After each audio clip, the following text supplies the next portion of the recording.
The whisper that broke the silence. The Huntington estate stood tall on the edge of Kensington, London. Its towering windows stared out over the damp, gray morning, and its ivy-covered walls bore witness to generations of traditions no one dared question. Inside, the chandeliers glowed like stars behind clouds, and the air carried the scent of old paper, roses, and secrets. Rules here were more than spoken. They were sewn into the fabric of the curtains, the lace of a dress, the silence of a room. Clara Huntington, 19, daughter of Lady Evangeline and the late Lord Theodore Huntington, sat in the drawing-room in a gown of soft lilac. Her posture was straight, her hands folded in her lap, her mind tangled in silence. Her mother had raised her to be quiet, obedient, and above all ladylike. A lady did not speak unless spoken to. A lady did not question a gentleman. And a lady certainly never interrupted. She had followed every rule. Until today.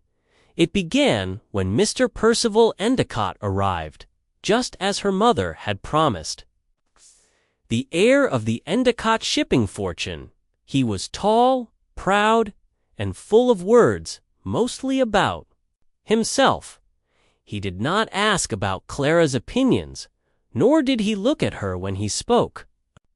His voice was a foghorn through the drawing-room, drowning her completely. She could feel it, the scream growing inside her. It wasn't anger. It wasn't even rebellion. It was hunger. A desperate hunger to be seen. When he paused to sip his tea and made a dismissive remark about women who read too much. Clara's voice slipped out before she could stop it. Do you ever tire of your own voice, Mr. Endicott? The room stopped breathing. Her mother's teacup clinked too loud. Aunt Lydia gasped softly. Mr. Endicott's eyebrows rose like sails catching wind. Clara's heart pounded so loud she thought they might hear it, but she didn't regret it, not yet. Mr. Endicott stood, lips tight.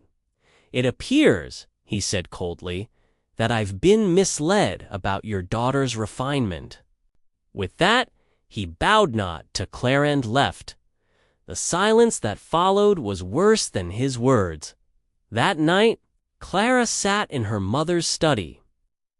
Lady Evangeline paced, fuming. You embarrassed this family, Clara. You've ruined your prospects. You might as well have slapped the man. Clara said nothing. She stared at the oil painting of her father above the fireplace. He had always told her to speak honestly, but never publicly. Even he was bound by the world they lived in. Days passed. Then weeks. Invitations ceased. Friends vanished. The whispers grew. Clara Huntington is ruined. She's disrespectful, defiant. She speaks first. Imagine that. What hurt most wasn't the society's judgment. It was the silence of her own home. Her mother no longer spoke during meals. The servants avoided her eyes. The walls, once filled with music and small laughter, echoed only with disapproval now. Clara retreated to the library. She read everything: philosophy, poetry, letters from women long gone but never forgotten.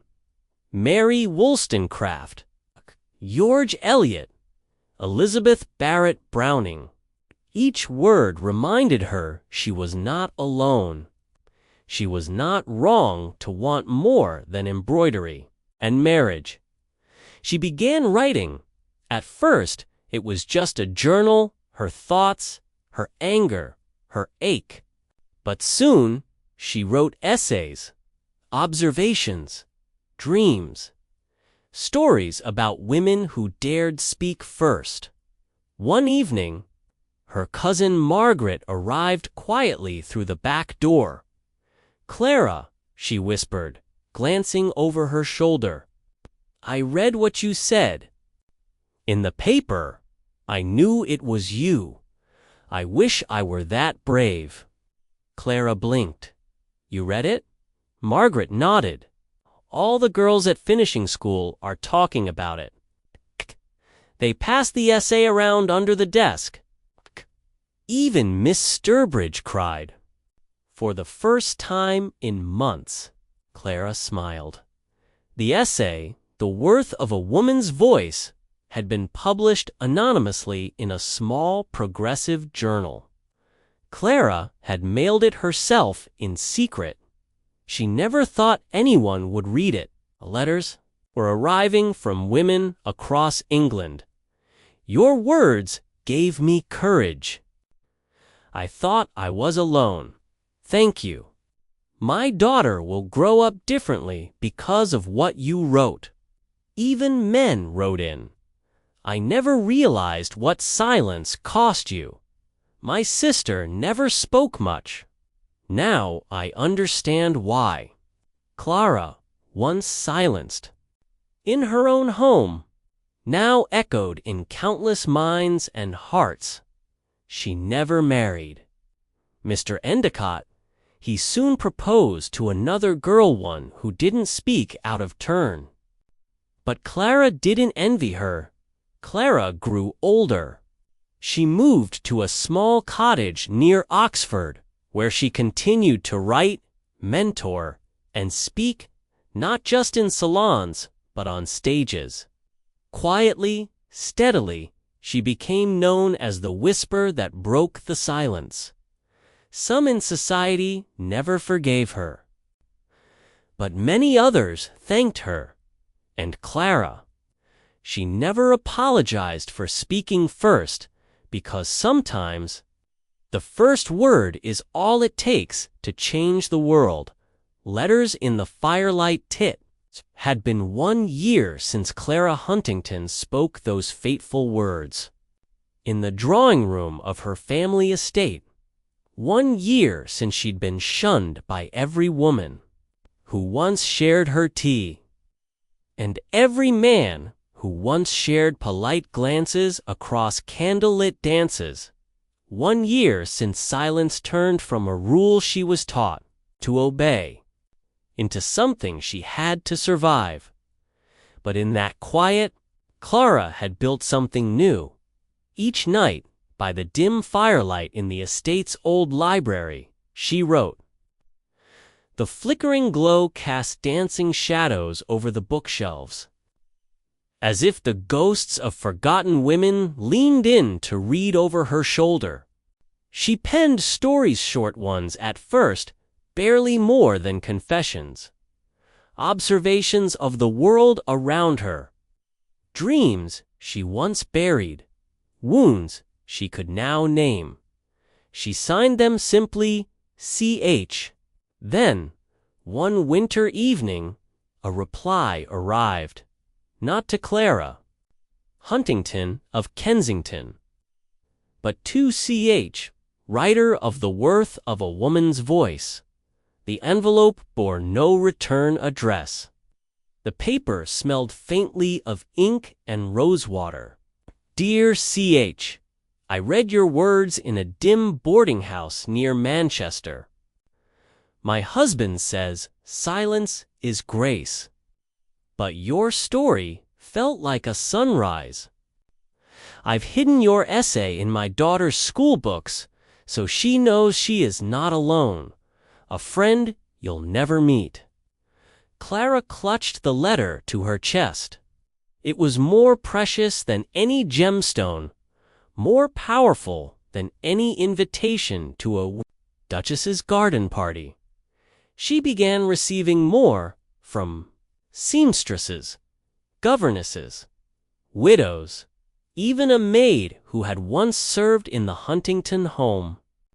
Each letter was filled with gratitude, pain, and trembling hope. Clara stored them in a carved wooden box. And every time she doubted her voice, she opened it again. But not everyone in her house remained silent. Her mother grew colder by the day. The tension in the estate became unbearable, like a room with no windows. Conversations turned into lectures. Meals passed without words. And when Clara received her third offer to speak at a women's reading circle in Brighton, Lady Evangeline finally erupted. "Have you no shame left?" she said one morning, slamming the invitation onto Clara's breakfast plate. "You're inviting disgrace, speaking at public gatherings like some radical." Clara looked up, calm but firm. "No, Mother. I'm not inviting disgrace. I'm inviting truth." That was the last time they spoke for days. Clara left for Brighton. Alone, the train to Brighton rocked gently as it moved through the rolling countryside. The window beside her blurred with passing trees and fog. Clara clutched her notebook to her chest. It was old, leather-bound, and nearly filled with thoughts she hadn't dared voice aloud. At the station, a kind woman named Mrs. Hallwell greeted her. She was tall, with silver in her hair and fire in her eyes. "You've no idea what your words ha' done, Miss Huntington," she said warmly. "Tonight, there will be more women in that room than the seats can hold." Clara didn't believe her until she saw it. The Brighton Women's Circle was no mere gathering. It was an uprising wrapped in lace. Dozens of women packed the small meeting hall, young, old, rich, poor, all holding her essay in hand. Some wept as Clara entered. Some stood simply to honor her. And one by one, they shared stories of silence, of struggle, of survival. Clara listened. Then she read aloud the newest piece from her notebook, her voice shaking but strong. When a woman speaks, she does not just share words. She breathes life into every woman still waiting to be heard. The room thundered with applause. That night, as she sat alone in her rented room, she wrote until her hand ached. Not just thoughts now, plans, ideas, a vision. She would not return to Kensington, just to fade into a life of embroidery and expectations. She would write under her full name now. Clara Huntington, the woman who spoke firsthand, would never stop again. The garden of unspoken things. Kensington's flowers bloomed early that spring, but they bloomed for everyone except Clara Huntington. The ivy on the estate walls had thickened. The roses exploded in color, and the birds sang louder than ever. But inside the Huntington household, it felt like winter still gripped the walls. Clara returned from Brighton to a home colder than the stone path beneath her boots. Her mother did not greet her at the door. The servants pretended not to see her, and even her old bedroom, tidied, untouched, felt like it belonged to a stranger. The fire in the hearth was cold, just like her mother's glance. Still, Clara didn't come back to seek warmth. She came for her journals, her old letters. and for the garden. The garden had once been her sanctuary. A small patch of roses tucked behind the library, shielded from the world. Her father had built it for her 10th birthday, whispering, "One day, this will be your haven." Now it was overgrown. She knelt in the weeds in her travel clothes, brushing soil from a half-buried statue of Aphrodite, the symbol of beauty and voice. She had spoken her truth. Now it was time to nurture it. Clara spent days restoring the space, digging, planting, breathing, but not all was quiet. One morning, she discovered a letter tucked beneath the old sundial, folded, hand-addressed, but unsigned. You may not see it, but you've planted something far deeper than roses. There are girls who sleep better knowing you exist. No name, no return address. She held the letter like a prayer. Her hands trembled. That week, she received 3 more hidden beneath her carriage step, slipped into the space between the front gate and the iron latch, pressed into a library book she had borrowed 10 years ago. Anonymous voices, all thanking her, all saying the same thing: keep going. Clara began to dream again. That dream took her to Cambridge. Not as a student, she was still a woman, after all, but as a guest speaker. A professor of literature had read her essays and invited her to speak before a small, mixed-gender audience. The request was rare, the danger real. But Clara accepted without hesitation. Her mother begged her not to go. "Do not humiliate us again," Lady Evangeline pleaded, eyes tired. "What will they say? That my daughter gives speeches like a radical?" Clara's reply was soft but unshakable. "Let them say it. I'd rather be a radical than a relic." The words didn't break her mother, but they bent her. First time, her mother didn't respond with rage, just silence. Clara packed her bag, left early, and didn't look back. The night of the lecture, Clara stood behind the curtain in a hall that reeked of cigar smoke and chalk. Her palms were slick, her heart pounded. She had never spoken before men in this way openly, without permission, without a corset of manners to restrain her. When the curtain lifted, she stepped into the light. Dozens of faces looked back at her, half skeptical, some curious, a few openly scornful. But she began anyway. In a world where a woman's silence is rewarded with security, and her voice punished with loneliness, still, I say, speak, gasps, murmurs. Then, unexpectedly, applause, the questions came like arrows. What gives you the right? Are you not bitter? What do you want attention? She answered every one. I want change. I want girls to grow up unafraid. I want a world where a woman's voice isn't a weapon, but a tool. I want what any man in this room was born assuming he had. By the end, no one left early. Some men bowed.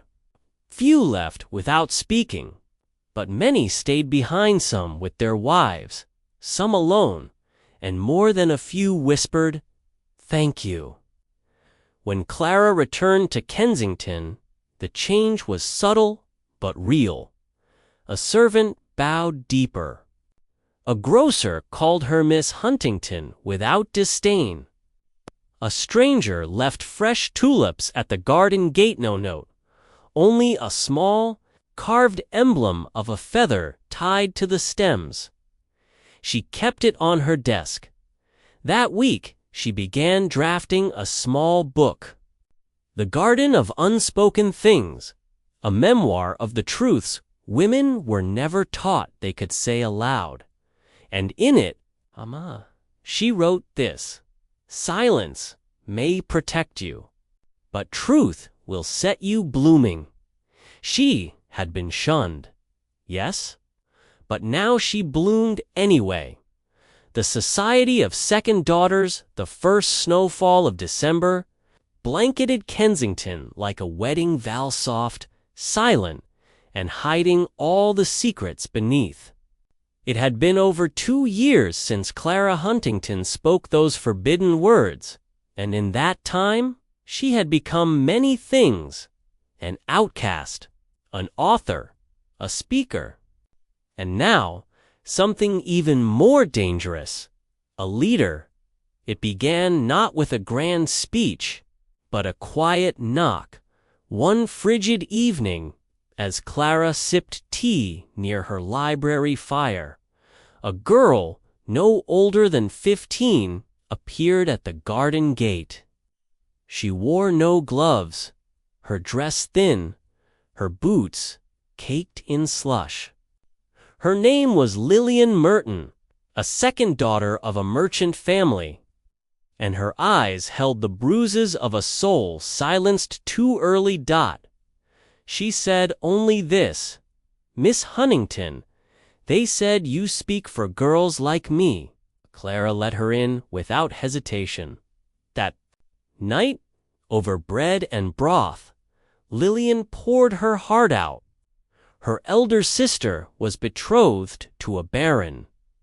Lillian's fate: obedience, silence, a distant aunt's boarding school where they trained difficult girls. She had run away, and Clara's name passed in whispers across parlors and kitchens. Was her only destination. By dawn, Lillian wasn't alone. 2 more girls came the next day. Then 4, then 8, all second daughters. All dismissed, unseen, sent away, or worse, silenced for speaking too soon, asking too much.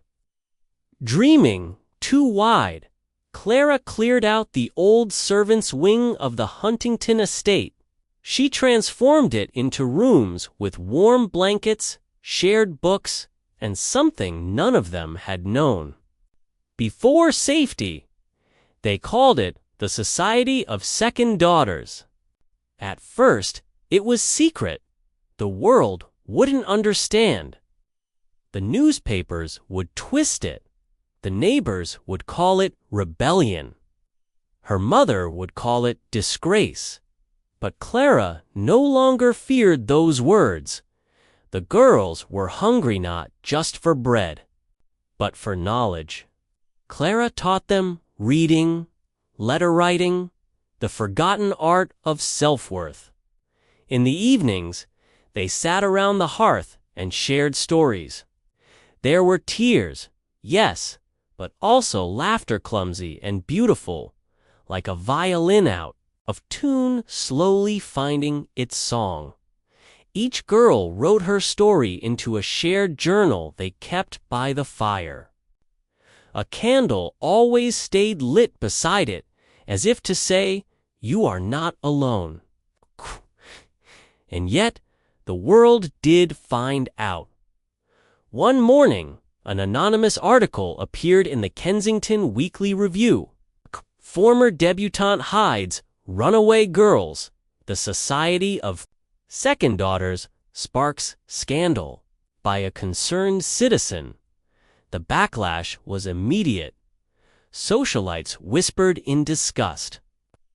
Her mother locked herself in her room. Old friends wrote angry letters. But something else happened too. More girls came, dozens. They arrived by train. A cart, by cart, by foot. Some with bruises on their hands, others with ink on their fingers, all with a reason to leave where they came from, and a hope that Clara's garden gate would open. It did. Clara was forced to move the society to the old summer manor her father once owned near Hampshire. She sold heirlooms to fund the move. She sold her gowns. She even sold the piano in the drawing room. Her mother wept at that, but Clara never looked back. In Hampshire, the society became more than a sanctuary. It became a movement. A local printer, an old friend of her father, offered to help publish their stories. Together, they printed a small journal called The Unquiet Daughters. Issue by issue, story by story, the voices of forgotten girls reached places Clara never thought possible. Scotland, Wales, even the edges of France. It was raw, imperfect, and powerful. But success came at a cost. One cold morning, Clara received a letter sealed with red wax. The insignia was unmistakable, the Huntington family crest. Inside, a single sheet. You are no longer welcome at Huntington House. You are no longer recognized as a daughter of this family. Lady Evangeline Huntington Clara sat alone. With the letter, hands still, eyes dry. There was no anger, only sorrow and clarity. That house, that name, had taught her to whisper, but this garden of exiles, it had taught her to sing. She walked outside to the society's fire pit, where the girls were gathering for their nightly stories. Lillian sat nearby, now 17, glowing with confidence and mischief. Clara tossed the letter into the flames, and, when the girls asked what it said, she smiled softly. It said, "I am no longer a daughter," she whispered. But I disagree, because here she had become the daughter of every silenced girl who ever needed a voice. Her voice before the Queen by the third winter. The Society of Second Daughters was no longer a whisper behind hedges or an ink-smudged rumor. It had become a tide. What started as 8 girls in a dusty hallway had grown into more than 80. And the Hampshire manor echoed with footsteps, lessons, and the sound of laughter where silence once lived. Clara Huntington, cast out by blood, had become something greater, a symbol, still. Not everyone welcomed her light. One evening, a local magistrate arrived at the gates with 2 officers. The girls watched from the windows, eyes wide, hearts pounding. Clara stood on the porch, calm as snow. "You're harboring runaways," the magistrate accused.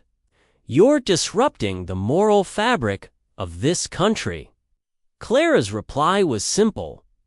"I'm protecting what you refuse to see as worth saving." He handed her a sealed summons. She was to appear before the Royal Committee on Women's Conduct in London. They accused her of inciting dangerous independence in unwed girls, and disrupting the natural order of British households. It was the first time in British law that words not weapons were considered a threat. The train to London was crowded with strangers. But Clara had never felt more alone.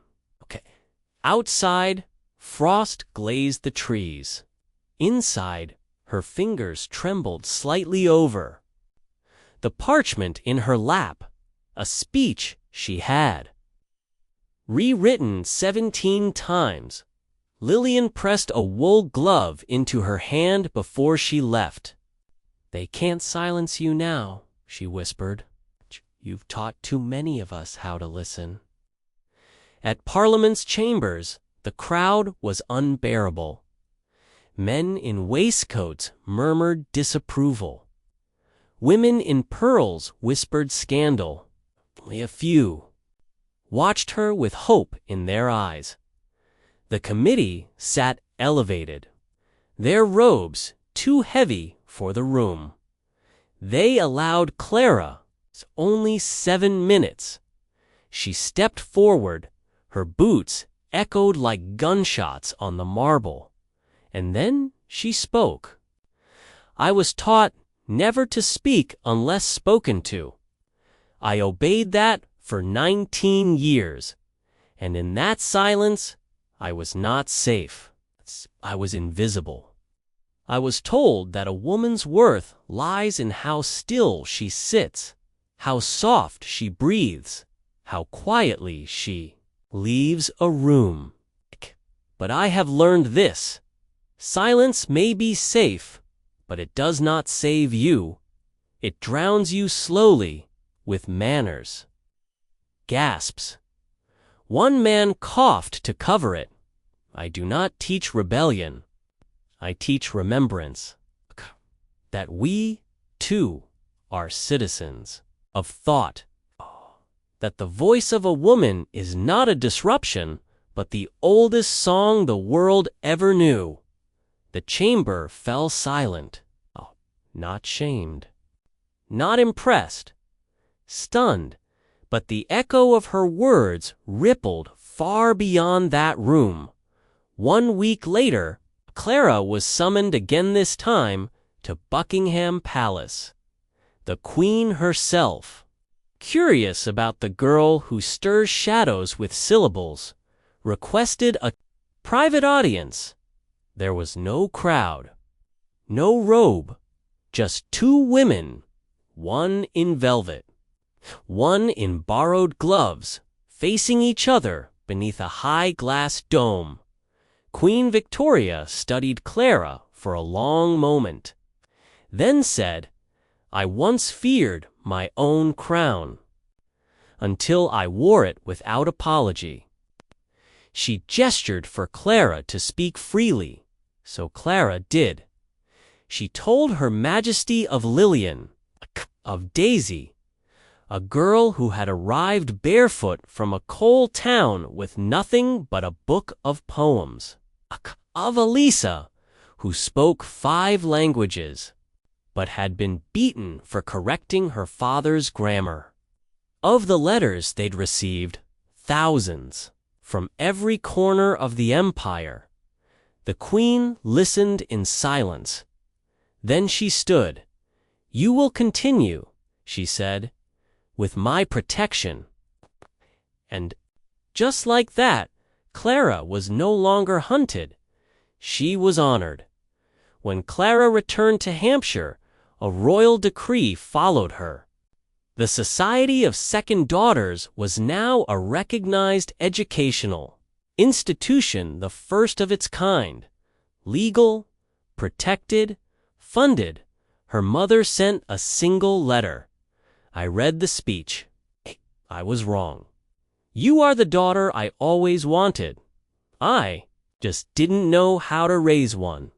Clara held the letter for a long time, staring out into the field where her students planted wildflowers. She didn't cry, but she did smile. That night, the girls lit candles in the garden and took turns, reading poems, essays, and letters from girls too far to attend. The youngest recited a new verse written just that week. She spoke first, and they tried to bury her. But the world leaned in to listen instead. That never die. 15 years had passed since Clara Huntington first broke the silence.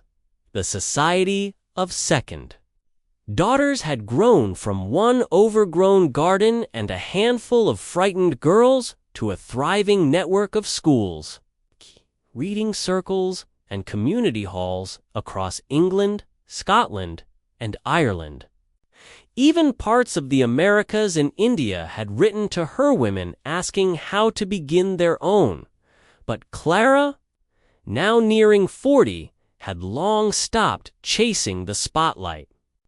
Her name had become legend-dinked in banners, whispered in boarding schools, quietly on hidden benches beneath oak trees in parks where girls read her essays in secret.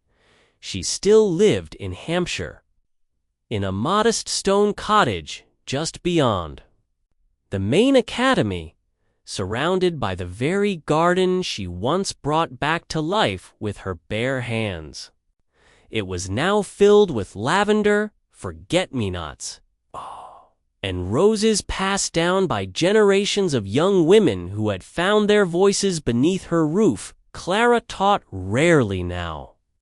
Mostly, she wrote, but there were days she would sit at the edge of the garden and simply listen, not for birds or bees, but for the sound she cherished more than any applause.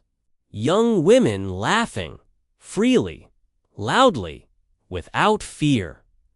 One cold March morning, a girl named Anya Darzi arrived from Calcutta. She was 18, wrapped in a navy shawl, and carried no trunk. Her father had been an English professor, her mother a painter, but both had died in a factory collapse after speaking out against unsafe labor for girls.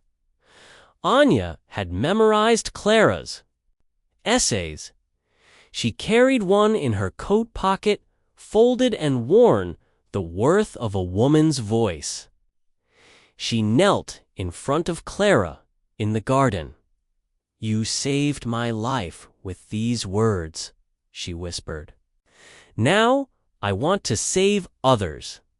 Clara felt the weight of that sentence like thunder beneath her ribs. She took Anya's hands and helped her to her feet. "Then it's time I taught you how." That spring, Clara and Anya worked side by side, rewriting and translating Clara's teachings into Bengali, Hindi, and Urdu. Anya's voice was fire and silk. She taught Clara how to speak to a different pane one shaped by colonial chains instead of corsets by summer. Anya returned to India to open the Daughters of Dawn, a sister institution to the society. Tara wept when she left, not out of sorrow, but pride. She had become the echo in another land. But time, too, was a teacher in her 42nd year. Clara became ill. A slow, aching illness that crept into her bones and lungs, turning breath into labor. Doctors called it the decline. There was no cure. Just Clara refused to stop writing. In the final winter of her life, she wrote her last essay. "Let them say I was defiant. Let them say I was foolish. But never let them say I was silent." She sealed it in an envelope marked only "To the girl who's afraid." On a snowy January morning, Clara asked to be carried into the garden. Lillian, now nearly 30 and headmistress of the society, sat beside her. So did Anya, who had returned from India after hearing of Clara's decline. Clara looked at them both. Her eyes were tired, her skin pale, but her voice when it came was as steady as ever. "You must continue, not because I asked, but because the world still forgets, girls." She looked toward the trees. "Remind them, Sen," with a smile so small it could have been mistaken for a sigh. Clara closed her eyes, and the woman who once dared to speak first, Kern, spoke no more. But her silence did not mean the end. At her memorial, held not in a church but in the open garden, surrounded by generations of daughters, thousands came. From cities and villages, from as far as Cairo and Boston, they stood with books in hand, flowers in their hair, and stories on their tongues. One by one, they stepped forward to read the words Clara had once written. The world tried to bury her with shame, but all they did was plant her deeper, and from her silence grew the sound of us all. The girl who shamed a gentleman, the lady too proud to stay quiet, the daughter without a name, was now the mother of 1,000 voices.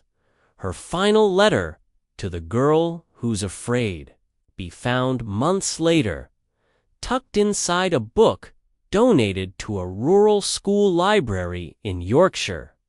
A 12-year-old orphan found it and would later say it changed the course of her entire life.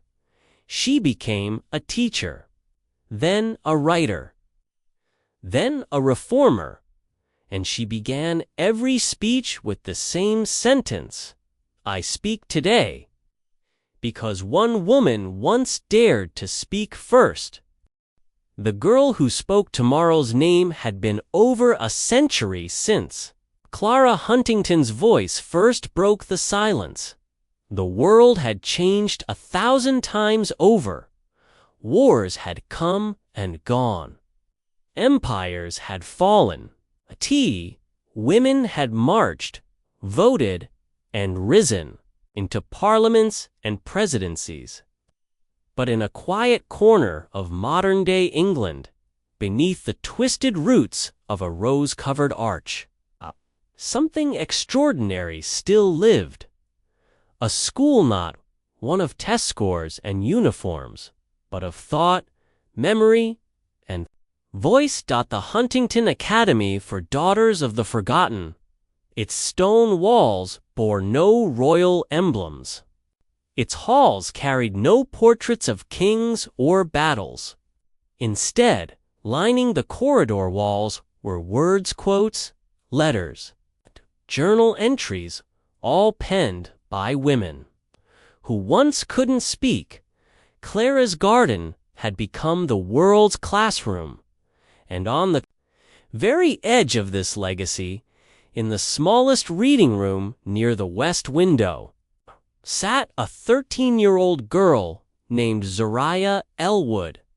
She had come from a foster home, her belongings tucked into one plastic bag, and a court file that used words like troubled, withdrawn, non-verbal. But no one at Huntington used those labels. Instead, they handed her a journal and simply said, "When you're ready, the page is yours." For 2 weeks, Zariah didn't write. She wandered the hallways. She stared at the statue in the center garden. Clara, captured mid-step, one hand outstretched, her face not noble, but kind. Night, Zariah dreamed of a woman in old boots and gloves, kneeling beside her, whispering, "You're allowed to say everything." On the 15th night, she picked up a pen, and on the 16th, she spoke aloud in class. Her first spoken sentence was this: "Sometimes I feel like I was born already too quiet." The room paused. Crees from countries and families, far and wide, looked at her not with pity, but with knowing. One raised her hand and said, "Same." Zariah smiled for the first time. From that day on, she never stopped writing. She filled 3 journals in 4 months. Not always stories, sometimes just questions. Why does my heart feel louder than my mouth? Is courage always noisy? Clara, ever scared she'd be forgotten? On the last day of term, Zariah was chosen to represent the school at the Global Youth Voices Conference in Berlin. When asked why she was selected, her head mistress, Ms. Anya Darzinau in her late 80s, simply replied, "Because she is the future Clara once believed in." In Berlin, Zariah stood at a podium before thousands. Cameras blinked, screens glowed. Sheared leaners leaned forward. She carried no script. Just one folded page from Clara's final essay in her pocket. She began slowly. "My name is Zariah. Used to be silent, but I come from a long line of women who were told to be quiet and decided they wouldn't." She told them about Huntington, about the quote-lined hallways, about the garden where silence bloomed into music. She told them about Clara, who was shunned for speaking once and now had her words translated into 87 languages. Clara Huntington didn't change the world by shouting. She changed it by daring to whisper where no one had spoken before. And then she did something no one expected. She took out Clara's last letter to the girl who's afraid and read it aloud for the first time from beginning to end. "Dear one, they will call you too much, too loud, too bold, or not enough. Let them. Cute are not meant to fit into their silence. You are meant to echo through it. Speak, even if your voice trembles. Let it tremble proudly. Speak like the girl who's still waiting inside you. Asterisk, speak like the world is listening because one day it will be. And when they ask your name, tell them this: I am the girl who spoke tomorrow into existence. Yours, C.H." The hall went still, then waves of applause, not just from hands, but from hearts. When Zariah returned to Huntington, she brought more than photos or trophies. She brought letters thousands from girls in Uganda, Norway, Afghanistan, Brazil, Mongolia, each one beginning with the same words: "Because of Clara, I spoke." Zariah started a new journal. She titled it "The Daughters of the Whisper." Years later, long after Zariah became a writer, a leader, and a mother, she took her daughter back to the garden. The roses still bloomed. The statue still stood, and she whispered the same words Clara had once dreamed someone might say. This is where a girl once spoke, and the world remembered how to listen. The library beneath her name 127 years after. Clara Huntington's final breath. A construction crew in London accidentally unearthed a sealed room beneath the old Huntington estate. The estate had long since been sold and converted into a historical museum. But no blueprints ever mentioned a basement. No record showed a staircase buried beneath the west wing. And yet, there it was. A stone corridor, hidden behind a crumbling wall, revealed when a support beam cracked during renovations. Inside, a single oil lamp, now rusted and dry, a writing desk, and shelves, hundreds of them carved into the stone itself. Filled with handwritten journals, they bore initials .C.H. The workers stood in silence. A historian, Dr. Etta Forsyth, was called. She wept when she saw it. "This," she said, is not just a room, it's a cathedral of thought. Words spread like fire, news networks descended, universities begged for access. Writers called it the lost voice of the century. The recovered writings were Clara's unpublished essays. Hundreds of letters never mailed, and private reflections never meant for public eyes. But most haunting of all was a journal titled simply, "The Words I Never Dared Publish." Inside, Clara detailed her doubts, her fears, her guilt. They see me as fearless, but I was terrified every day, not of punishment, but of being forgotten. I don't want to be a statue. I want to be a hand reaching back for the girl too scared to speak. Months later, the British government voted unanimously to establish the Clara Huntington International Library of Voice and Memory, built atop the very place where her garden once bloomed. But the soul of that library wasn't its stone or stained glass.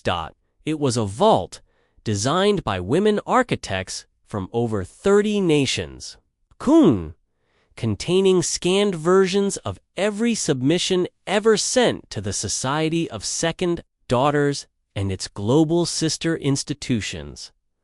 Over 11 million personal stories, some written on scraps of cloth, some translated from indigenous languages, some recorded in Braille or song. Each page bore a date and a name, or sometimes, heartbreakingly, just the words, "I matter." Inside the grand atrium of the new library stands a towering sculpture, not of Clara's face, but of a spiral staircase with no top made from intertwined bronze quills. Around its base are engraved the names of every known woman expelled from school, work, or family for speaking her truth. At the very bottom, in small, humble lettering, is the line, "She spoke first, and we are still answering her." One day, a quiet girl named Lena, age 11, from a refugee camp in Syria, visited the library on a scholarship trip. She had never heard of Clara. She did not speak English. But she stopped in front of the spiral, looked up, and held her notebook tightly against her chest. Her translator leaned in. "What are you thinking?" he asked. She whispered, barely audible, "It feels like she built this just for me." Lena would later go on to write a collection of poems titled "The Girl Who Wasn't Afraid Anymore." It was dedicated to Clara Huntington, who made my silence sacred, and my voice even more so. The world didn't remember Clara because of her punishment. It remembered her because she turned punishment into purpose. She didn't just fight for one girl to speak. She built a world where millions could. Final epilogue. The letter she wrote herself among the journals discovered in the sealed room. Archivists found an unopened envelope addressed simply, "To me." It had no date, just Clara's handwriting, trembling but clear. Inside was one sentence: "I forgive you for the years you were too afraid to speak because you never stopped listening." That letter now rests inside a glass case under soft light, open to the world. Every day, thousands of visitors pass by. Some cry, some smile, but nearly all speak, even if only a whisper. The Silence Treaty. The year was 2142.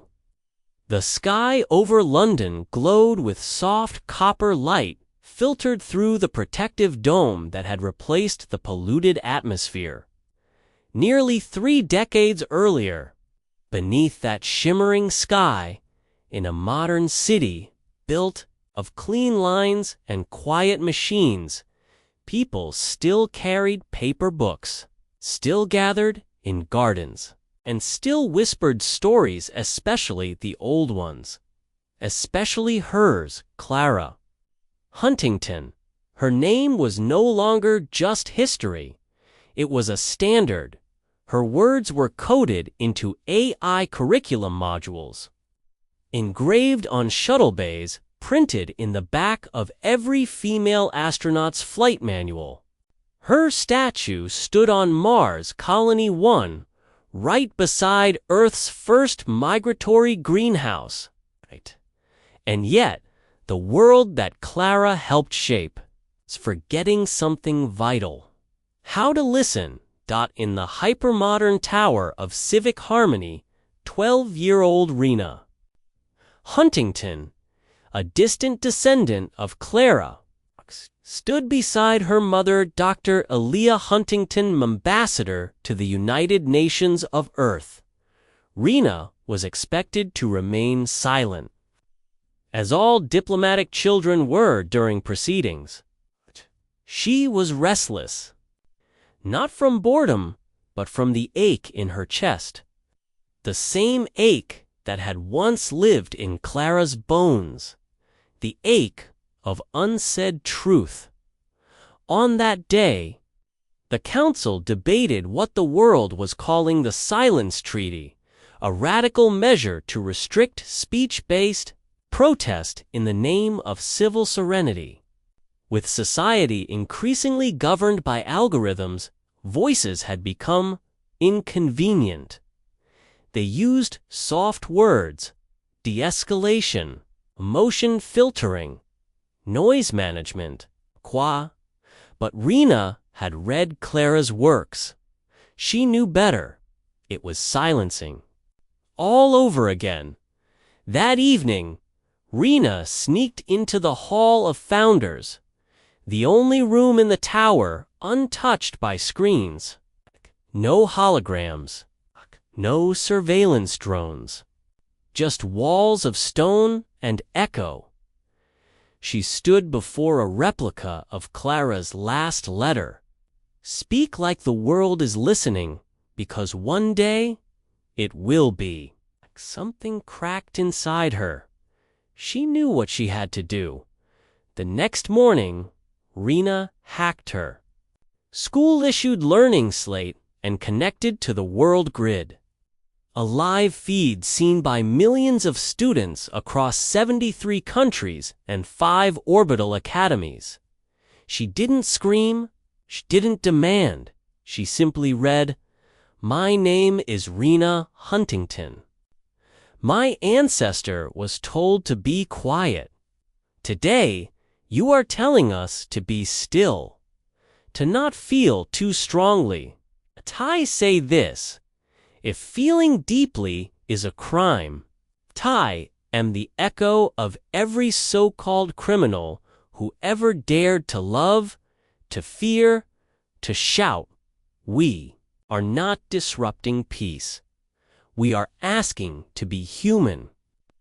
The feed went viral in 12 minutes. Governments panicked. Diplomats gasped. Teachers wept. And in a matter of days, the Silence Treaty collapsed. Not because of war, not because of debate, because one girl, with an old name and a trembling voice, refused to inherit fear.